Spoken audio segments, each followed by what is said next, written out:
রাইকে প্রণাম করতে বাধা দিল অনির্বাণের ঠাম্মি। হ্যাঁ বন্ধুরা, ভিডিওতে লাইক দিয়ে দেখতে থাকুন। অনির্বাণের ঠাম্মি প্রথমবারের মতন রাইকে মুখোমুখি দেখা মাত্রই অনির্বাণের ঠাম্মি বলতে থাকে, ও তার মানে তুমিই সেই মেয়ে, তাই না, যে কিনা আমার দাদু ভাইয়ের মাথাটাকে একবারে চিবিয়ে খেয়ে ফেলেছো। তোমার সম্পর্কে তো আমি খুব গুণকীর্তন শুনেছি, তোমার এত কেচ্ছা, কোনটা রেখে কোনটা বলবো। ওদিকে অনির্বাণের ঠাম্মিকে বলতে থাকে যে, ঠাম্মি সবে তো এলি, এরই মধ্যে তুমি ওর ব্যাপারে এত কিছু কী করে জেনে গেলে।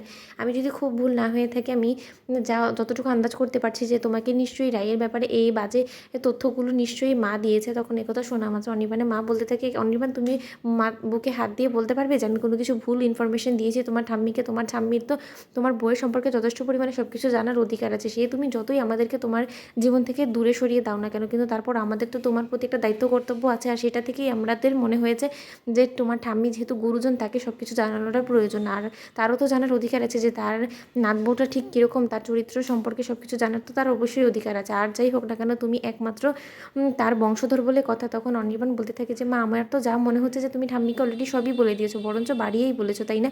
তখন অনির্বাণের ঠাম্মি বলতে থাকে যে, শোনো মেয়ে, আমার সাথে একদম গা ঘেঁষাঘেঁষির চেষ্টা করবে না। ওদিকে রাই বলতে থাকি, কিন্তু প্রথম যখন আপনাকে দেখেছি তাহলে আপনাকে প্রণাম তো অন্তত তুমি করতে পারি।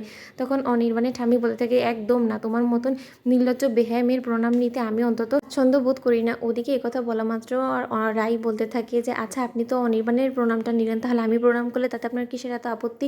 আমি না হয় একটা বাজে মেয়ে, সেটা পরের সাইডে রেখে না হয় আপনার নাতবউ হিসেবে আমাকে অ্যাকসেপ্ট করে নিন। তখন এই কথা বলা মাত্র অনির্বাণের ঠাম্মি বলতে থাকে, খবরদার তুমি নিজেকে আমার নাতবউ বলে একদমই দাবি করবে না, কারণ আমি তোমাকে আমার নাতবউ বলে মনে করি না। কারণ আমার নাতবউকে আমি আর যাই হোক না কেন এরকম নির্লজ্জ বেহায়া দুশ্চরিত্র নাতবউ আমি কোনোদিনও করে আনতে চাইনি। কিন্তু আমার দাদু ভাইকেটাকে যে কিসে ধরেছিল, কিসের ভীমরতিতে পড়েছে তোমাকে এই বাড়িতে নিয়ে এলাম, তো সেটাই বুঝতে পারছি না। দাদু ভাই, তুমি আমাদের সকলের কথা অমান্য করে মেয়েটাকে গায়ে পড়ে নিয়ে তো এসেছো, তারপর যে তোমাকে কতটা ভোগান্তিতে পড়তে হবে সেটা নিশ্চয়ই তুমি এতদিন আন্দাজ করতে পেরেছো। তখন এই কথা বলা মাত্র অনির্বাণ বলতে থাকে, যে মেয়েটাকে আমি ভালোবেসে হাত ধরে এই বাড়িতে এনেছি, আমি আশা করবো যে তার যোগ্য সম্মানটা সেই বাড়ির বউ হিসেবে পাবে।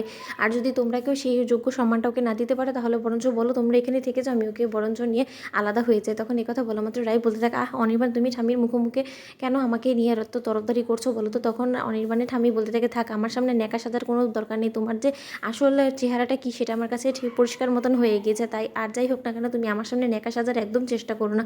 তখন এই কথা বলা মাত্র অনির্বাণ বলতে থাকে যে, দেখো রাই, আমি তোমাকে একটা কথা বলে দিচ্ছি, যার সাথে যেরকম ব্যবহার তোমাকে করতে হবে, কারণ এখানে যখন কেউ তোমাকে ভালো মনে একসেপ্ট করতে পারছেই না, তাহলে তাদেরকে সাথে যদি তুমি এরকম করে ভদ্রতা বজায় রেখে কথা বলার চেষ্টা করো, তাহলে তো তারা তোমাকে পেয়ে বসবে। তখন তুমি কি করবে সেটাই বুঝে নাও। তখন রাই বলতে থাকে যে, এটা তো আমাদের শাশুড়ি বইয়ের বোঝাপড়া, সেটা আমাদেরকে বুঝে নিতে দাও, তুমি এইসবের মধ্যে নাক গলিও না। সবসময় সব কিছুর মধ্যে তোমার নাক গলানোটা সবার চোখে একটু দৃষ্টিকটু হতে পারে। তখন অনির্বাণ বলতে থাকে, ঠিক আছে, তোমার যেটা ভালো মনে হয় তুমি বরঞ্চ সেটাই করো, আমার কাছ থেকে কিছু এক্সপেক্ট করো না। তোমাদের ভিডিওটি ভালো লাগলে লাইক কমেন্ট শেয়ার করো, সাবস্ক্রাইব করতে বলো না।